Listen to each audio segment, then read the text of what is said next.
Assalamualaikum warahmatullahi wabarakatuh. Dengan saya Andrini Mudayanti, calon guru penggerak angkatan 3 dari SMA Negeri Cenggawa, Kabupaten Jember.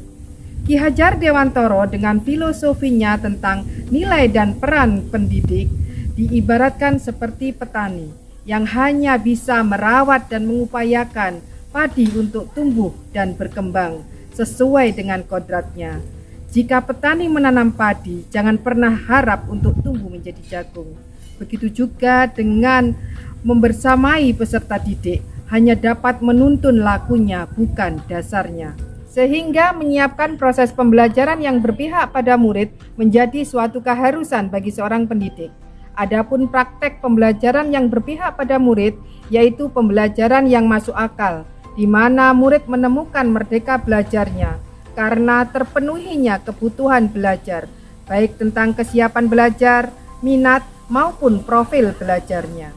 Sehingga menyiapkan proses pembelajaran yang berpihak pada murid menjadi suatu keharusan bagi seorang pendidik.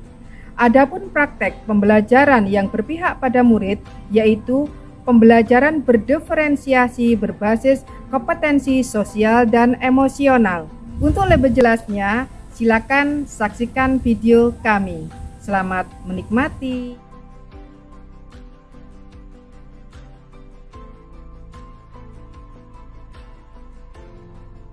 Kita menyanyikan lagu Indonesia Raya. Silakan kalian nanti berdiri dengan sikap sempurna.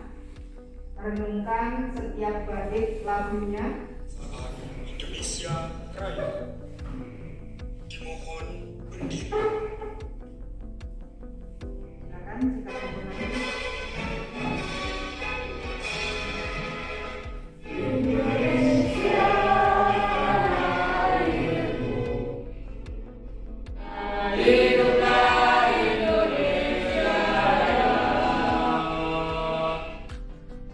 Untuk memohon terbukanya hati dan pikiran agar pembelajaran hari ini mendapat ridho, kemudahan, dan keberkahannya.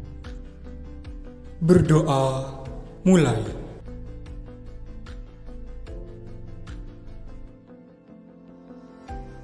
Selesai. Mohon duduk kembali. Assalamualaikum warahmatullahi wabarakatuh.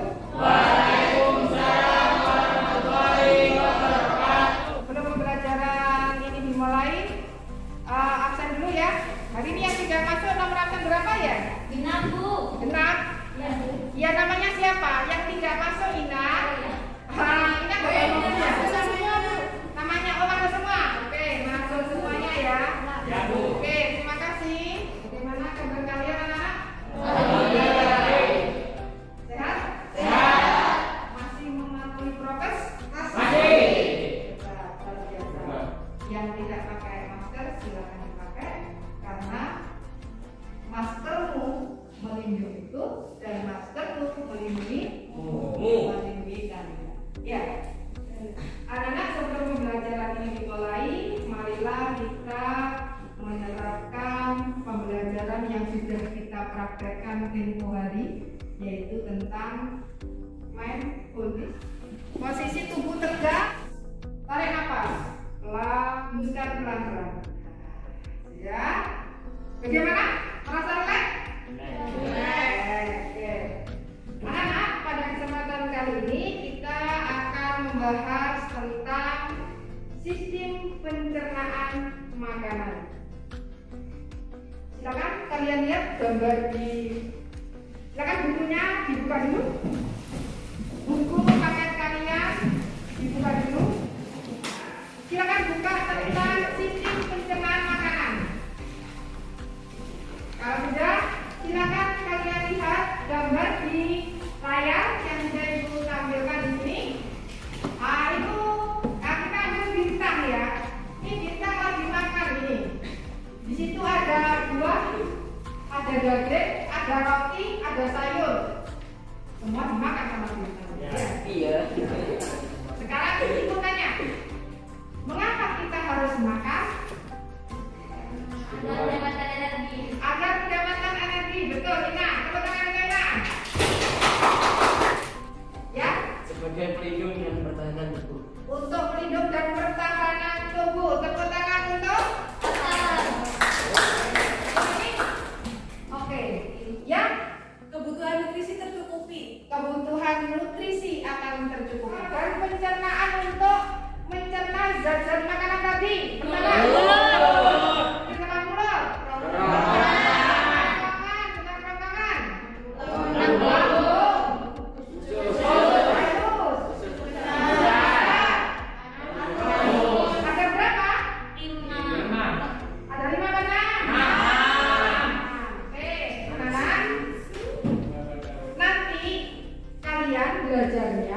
yaitu adalah kalian berpikir sendiri.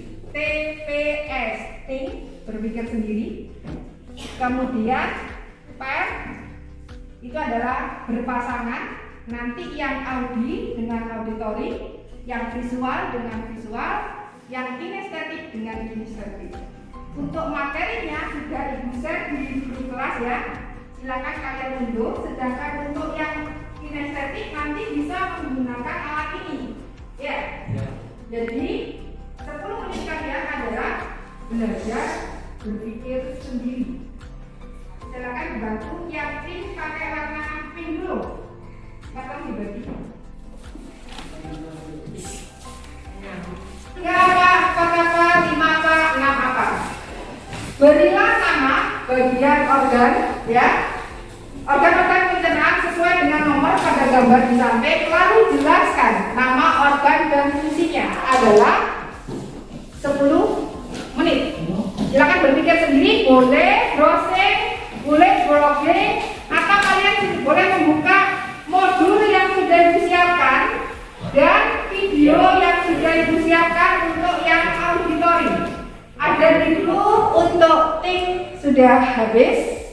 Sekarang silakan kalian ke pair, yaitu berpasangan. Yang auditori silakan duduk berpasangan dengan auditori. Yang visual silakan duduk dengan teman yang visual. Yang kinestetik duduk dengan teman yang kinestetik. Silakan lakukan. Sudah berpasangan semuanya? Sudah. Ini ya, ini adalah video yang sudah Ibu buat untuk kelompok kalian. Nah ini. Kemudian kalian bisa belajar di sini. Tadi waktu diskusi sendiri kan sudah membuka ya. Nah, jadi seperti bisa diputar-putar. Nah, silakan dilihat ya. Nah, terus, nah ini ya. Tadi kamu kan belajar seperti ini ya. Sekarang diskusikan dengan kelompok kalian. Pada saat kalian berpikir sendiri, kalian kan sudah membuka modul ya. Sekarang kalian adalah pair, yaitu diskusi dengan teman sebangku. Silakan diskusikan hasil kalian, cocokkan yang tidak cocok mana dan disesuaikan dengan modul. Ini modulnya ya, gambarnya ini bagian gigi. Bisa kalian cermati dan diskusikan pencernaan. Ya, ini secara utuh ya.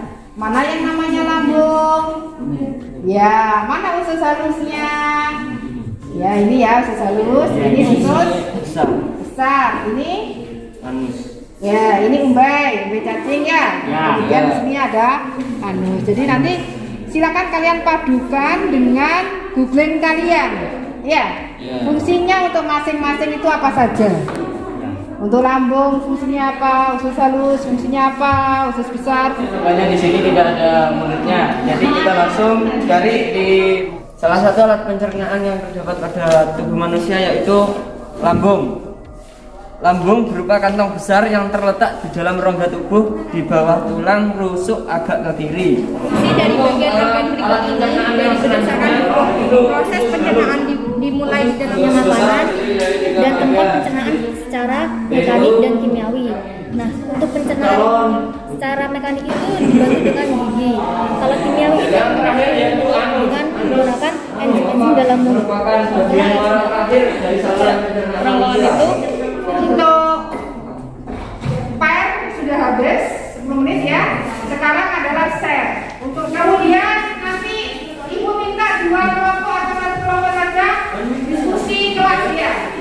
Oke, silakan. Waktunya 15 menit adalah share.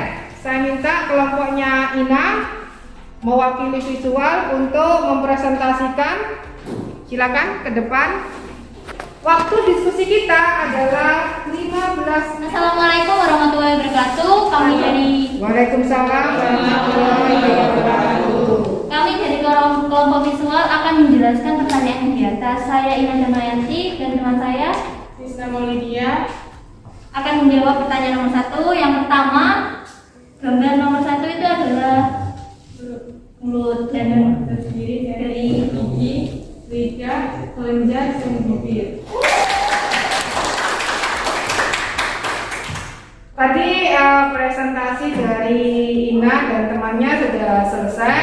Sekarang adalah sesi tanya jawab. Adakah yang tidak sepaham dengan kelompoknya Ina? Itu kan ada kerjaan-kerjaannya Bu. Kok saat presentasi itu nggak ada Bu? Oke, pertanyaan dari Robi adalah di nomor 1 itu sepertinya ada kelenjar-kelenjarnya. Tadi kok tidak dijelaskan, begitu maksudnya ya? Silakan Ina. Mengapa tadi tidak dijelaskan? Karena kan yang kita pelajari adalah organ-organ pada sistem pencernaan saja yang hanya terdiri dari mulut, kerongkongan. Nah, jadi kasih apa dulu dari Ina? Jadi ya, pada kesempatan kali ini kita hanya belajar tentang organ-organnya saja. Kita tidak belajar tentang kelenjarnya. Paham ya? Silakan duduk kembali, kasih salam dulu. Sekian dari kami. Wassalamualaikum warahmatullahi wabarakatuh. Tadi kita sudah menjelaskan presentasi dari kelompok visual. Silakan sekarang dari kelompok kinestetik yang mau berpresentasi siapa? Oke, Robi sama Aktor, silakan. Assalamualaikum warahmatullahi wabarakatuh.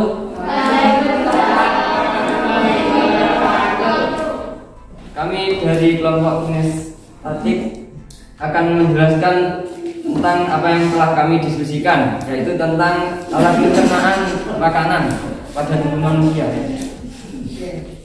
Yang pertama terdiri dari mulut. Mohon maaf, di sini tidak ada mulutnya. Jadi di dalam mulut terdapat gigi, lidah, dan Kasih aplaus untuk kelompoknya Robi. Sekarang adalah sesi tanya jawab. Dari apa yang diurai tadi, adakah yang kurang paham atau ingin ditanyakan? Ya, namanya? Ira. Oke, baiklah, silakan didengarkan, Robi.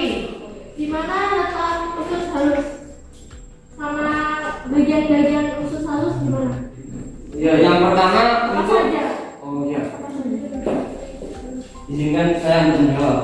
Yang pertama untuk letak usus halus. Letak usus halus yaitu di sini. Ini. Ya, paham ya?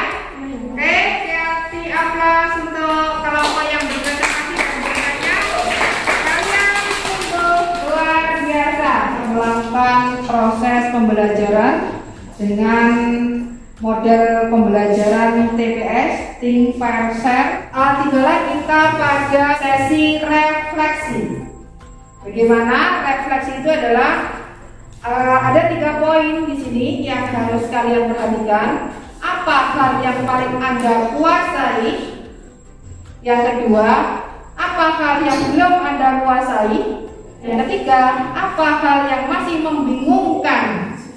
Dan bagaimana cara ceritakan hal-hal yang apa saja yang membuat kalian bingung. Oke? Ada yang mau mencoba merefleksikan dari pembelajaran kita hari ini? Siapa? Ya, Mbak Yola, silakan. Boleh berdiri, Mbak Yola. Di sini boleh, duduk situ, di tempat duduk boleh. Di sini aja ya. Oke. Silakan, Mbak Yola. Nomor 1, apa hal yang paling Anda kuasai setelah pembelajaran hari ini? Mengapa hal tersebut bisa membuat Anda sangat menguasainya? Di sini yang paling saya pelajari dari pelajaran yang sudah saya pelajari itu tentang pembagian organ-organ pencernaan, mulai dari mulut, kerongkongan, lambung, usus halus, usus besar, dan juga alis. Itu yang paling saya pelajari.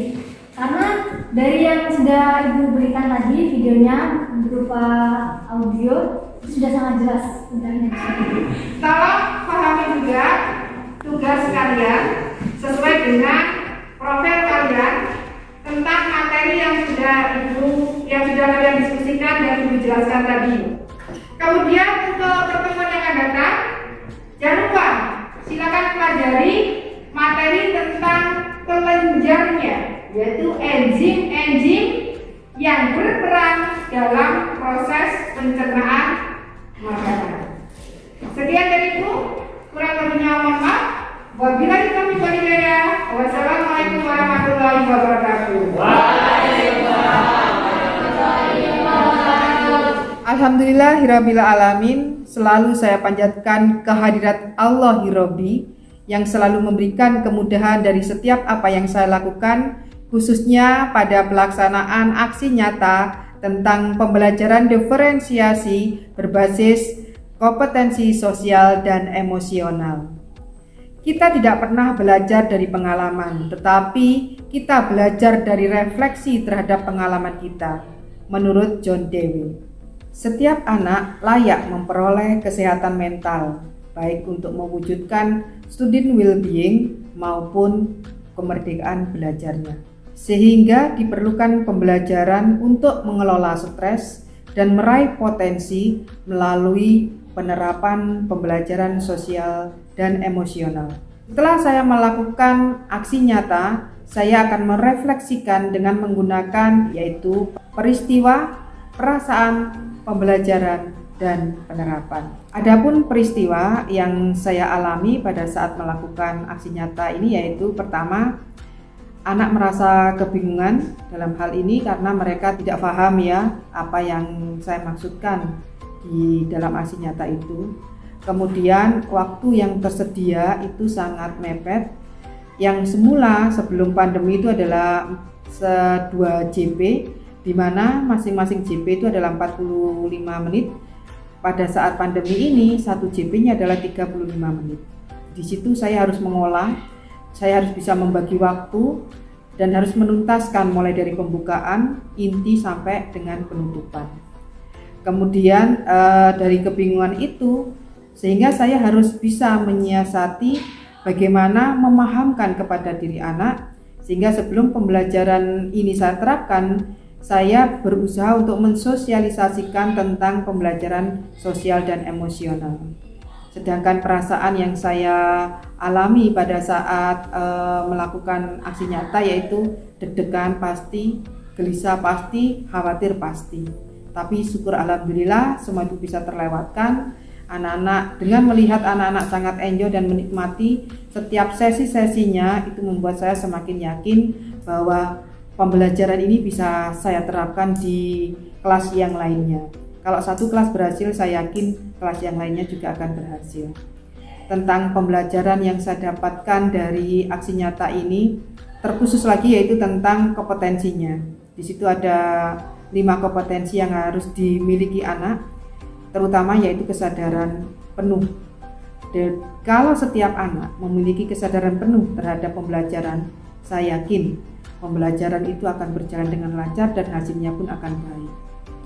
Dan saya pun yakin bahwa kecerdasan intelektual itu bukanlah yang utama, tetapi yang utama yaitu kecerdasan sosial dan emosional. Intelektual harus, tapi harus diimbangi dengan kecerdasan sosial dan emosional. Bagaimana anak bisa memahami dirinya, memahami orang lain, memahami lingkungannya. Dengan begitu, mereka akan menemukan kemerdekaannya. Dan akhirnya pembelajarannya menjadi well-being.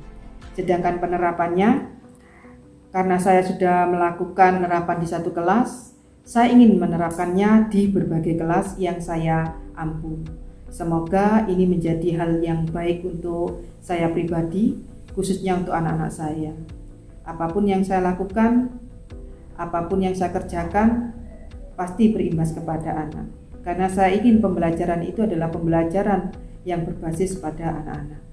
Demikian tadi refleksi saya, kurang lebihnya mohon maaf. Wabillahi taufiq wal hidayah. Wassalamualaikum warahmatullahi wabarakatuh.